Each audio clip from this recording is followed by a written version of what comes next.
What's up, tribe? Here for your Friday night roundup. Now, relatively speaking, y'all been alright this week. Alright, it's a few things I'm gonna touch on, but for the most part, I mean, we had that bullshit with Roseanne earlier in the week. I done already spoke on it. The bitch then got fired. She blamed it on Ambien. Ambien clapped back, talking about some eye drug don't make you a racist. The only thing I want to add to any of this is I apologize. Because on my podcast, I was trying to give her a chance, y'all. I really was. I was trying to give her the benefit of the doubt. And I tried to give her a chance. Because, like, on a serious note, just because I may disagree with somebody on a political scale doesn't mean I can't enjoy their art. And so I loved Roseanne show growing up. So when the reboot came around, I was curious, and I tuned in out of curiosity. And then I kind of liked what they were doing with the characters, And so I watched, for the most part. I think I didn't watch every single episode, but I watched a few of the episodes. But she's just a racist asshole. And she's always been extra, don't get me wrong. Like, I ain't never thought she was an angel or nothing like that, but I just didn't. I don't know. So I apologize to anybody that I led astray on my podcast saying, "Give it a chance, let's try it out." Fuck you, not my listeners. I'm talking about Roseanne. Fuck you. So, Real Housewives of Atlanta looks like Eva's gonna be a full-time peach holder, and Kenya's out. I like Eva. I have loved Eva since America's Next Top Model. I have followed her career. I have wished her nothing but the best. I think she has matured and grown, and she has carried herself with a level of, excuse me, y'all. I'm sorry, it's not even that late. With a level of dignity, and I think I like the way she carried herself on the show this year. I think her storyline is going to mainly focus on her new baby and her planning her wedding. I don't think she'll get involved with too much of the shenanigans because she didn't get involved with too much of the shenanigans this year. She just kind of observed and said her piece and spoke when she needed to speak. She didn't back down from none of them hoes, but she wasn't stirring no pots either. And I don't anticipate her doing that this season. I really don't. I could be wrong, but I see her being more of a, I don't know. Like I said, I see her being the host and having parties and having things. And, we're going to, I think, I'm pretty certain she's going to include the baby because I'm pretty certain that Bravo made that a part of of her contract that she had to share her new baby and her upcoming wedding. So that will be interesting. Kenya being gone. From a personal aspect, great. Kenya got on my damn nerves. I was never a big Kenya fan. Matter of fact, I was very disappointed in Kenya from where I started I remember when Kenya, why am I yawning, y'all? Excuse me. I didn't yawn until I turned on the camera. I'm sorry, y'all. I remember when Kenya won her crown, and I remember looking up to her like I had looked up to Vanessa Williams and Suzanne Charles. But seeing her on the show has made me lose some of that for her. She's a messy bitch. Point blank and period. So I'm not upset to see her go from a personal point of view. Now, from the show aspect, I think we're losing a little something. But and the thing is, I think we're losing something that Eva's not going to replace. Because I don't think, well, I ain't going to say I don't think, I'm pretty certain Eva's not going to be messy and do the things that Kenya did. However, I don't think they're done looking for peaches or people to be on the show. I even heard a rumor today that Ronnie DeVoe's wife is in the mix, like that her name is out there. Now, anybody who knows me in my personal life, they know that I have been in love with Ronnie DeVoe since I was probably 8 years old. Jerry curl and all. I don't know what it was about him. I grew up on New Edition, and I was never the Ralph fan. I was never nobody else. It was always Ronnie for me. So it would be interesting. I would love to see her on the show so I could see Ronnie and them twins. I don't really care about her. No disrespect, because she's probably a really nice lady. But I just want to see Ronnie.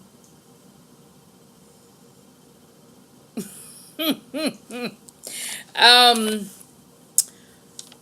Kanye, Kim, Romfest.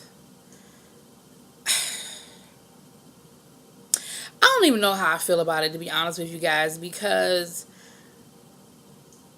this is how I feel about it from a point of view of, if something were to be started in memory of my mom or in my mom's name, and I had the financial wherewithal to make sure that it sustained itself and it maintained its mission and goal, that would be what I would do. And if I had a problem with who was running the foundation, or I had questions about how the foundation or charity was being run, then I would go in and do an audit or do something, as long as it held my mom's name on it. Now, I know that they have since changed the name of Donda House to something else. Um, but I think that Ron Fest, who's been on the ground floor, and again, if you know Kanye West's career, you know who Ron Fest is. Like, he's not some stranger that's just coming from out of nowhere. Like, Ron Fest is very much a part of Kanye West's story. And if he's been running this foundation and on the ground level, and people know who this man is, and they agree that he's done some great things, um, I just think it's worth the conversation to figure out what's going on. I don't know the whole story. I only know what I read. Like, y'all know what y'all read. Kim Kardashian West. I ain't mad at you for defending your husband. I ain't mad at you. You know, people had some things to say or whatever, but take I'm not a Kardashian fan, all right? Take Kim out of it and just look at it as a woman defending her husband, which I think most of us would do. So I ain't mad at you for defending your husband. I ain't mad at you at all. Like I said, I already said my piece on the Kanye piece of it. Like, if you were questioning how the foundation was being run, or you and Ron Fest were no longer friends, or however that situation fell, or you're now a Donald Trump person and you see things through that lens, again, then you just need to take your mother's name off the foundation, or you need to go in and fix what you feel like is wrong. But ultimately, the situation, I guess, has been resolved because his mother's name is no longer on the foundation. I don't know what his involvement is at this point. And then Kim making comments about how she gonna start a new foundation so her grandkids would. Now that's just bullshit. Cause you never met Donda West. You don't know nothing about. I'm not. Let me rewind that. I'm not gonna say you never met Donda West. But when Donda West was alive, you didn't have that relationship with her as the grandmother to your children. So don't make it seem like you're carrying on this great legacy for your grandkids and all of that, because that's now you just going to a whole nother extent with this. But again, defending your husband, I'm cool with you defending your husband. I still ain't no fan of yours. You still get on my nerves, and your husband get on my nerves. But I try to look. Is that my car? Hold on. Y'all hear that alarm? Okay, stop now. I'm about to say that better not be my car. Um, I just feel like if I'm gonna do this, I'm gonna be honest, and when I'm just call it like I see it, and right is right and wrong is wrong, and I'm never gonna be mad at a woman for defending her husband, even if her husband is wrong. I mean, you know, you could chastise him in private, but in public, I'm not mad at you standing by your man. Um, do I think Kanye is tripping a little bit? Yes, but again, I say there's probably a lot more to the story that we're not privy to, because Kanye West and Ron Fest certainly have a relationship that has goes back to when his mother was still alive, and Ron Fest probably had some sort of a relationship with Dr. West, just off the strength of the fact that they've known each other so long, and they were such good friends. So anyway, that's just kind of how I feel about that whole situation. Now, Kanye West and Bobby Brown. Bobby Brown say he want to whoop your ass because you used that picture of the bathroom, and I say let me buy some tickets because I'm all for it. I'm all for the ass whooping because what you did is some bullshit. I said it. I think I said it last week, or I said it on the podcast, or wherever. I've said it. I've already spoken on it, and like I said, it's some bullshit, and I think it's real disrespectful to Whitney. I think it's disrespectful to her legacy and her family. I just think it's disrespectful and unnecessary. Like, above all else, it's just unnecessary. I still don't see the connection between that picture and Pusha T's album. Now, granted, I have not downloaded the album, so maybe there's a song. Like I said, is there a song on there called Whitney Houston? Like, what is it that picture not only was worth what you paid for it, but had anything to do with the album other than creating controversy and selling albums? Which, again, if that's what it's about, cool, because it's all about making money, and some people don't care how they make their money. Some people don't care what they have to do to make the money. They just about making the money. So do what you do. I'm trying to go down my list. Chasing Atlanta, I just wanted to make the announcement that, the reunion is Wednesday. So those of you who've been watching it or have been watching my reviews, the reunion is Wednesday. Looking forward to it because, like I think I told you guys, they are all over social media going at it. They are going at it. So I'm very interested in seeing it's a bunch of mess. The people who make Chasing Atlanta are also working on 2 other online series. One called Chasing Dallas, and it's another one that's going to be based in Atlanta. And I forget, it's like GQ something something. And Hakeem is going to actually be on there. I guess that's how he's going to make his exit off of Chasing Atlanta. And then I also saw something called Chasing the Bay. So I guess they're expanding out with Chasing the Bay, Chasing Atlanta, Chasing, and this other web series, which is all, I think, being produced by the same people. Now, here's what I'm going to say about that. I ain't mad at you expanding your franchise. I'm not mad at you guys doing what you do. I think it's a great concept. What I am going to say is, I think maybe y'all should have waited until you kind of had Chasing Atlanta mastered before you started expanding out. And what I mean by mastered is, I'm still having a problem with the sound. I'm still having a problem with camera work. I'm still having a problem with your editing. So maybe y'all should get all that straight first before you start branching out. But I'm going to watch it and see what it's all about because, like I said, I like the concept. I'm just the whole, like I said, the editing and the sound is still an issue for me. But it'll be interesting to see. Ray J and Princess had their baby. Yay for them. And I'm not sure if they're going to be on a new season of Love and Hip Hop Hollywood. They were having some marital problems before the baby was here. And then Princess and Brandy went at it on Instagram around the baby shower with some mess dealing with the gender reveal in the baby shower. And so it'll be interesting to see if that was included in this year's storyline and how it played out in this year's storyline. So we will see when Love and Hip Hop Hollywood comes back. I'll be reviewing it. So we'll see that. Erica Jane, if you guys follow Love and Hip Hop Beverly Hills, which I do. I said Love and Hip Hop Beverly Hills.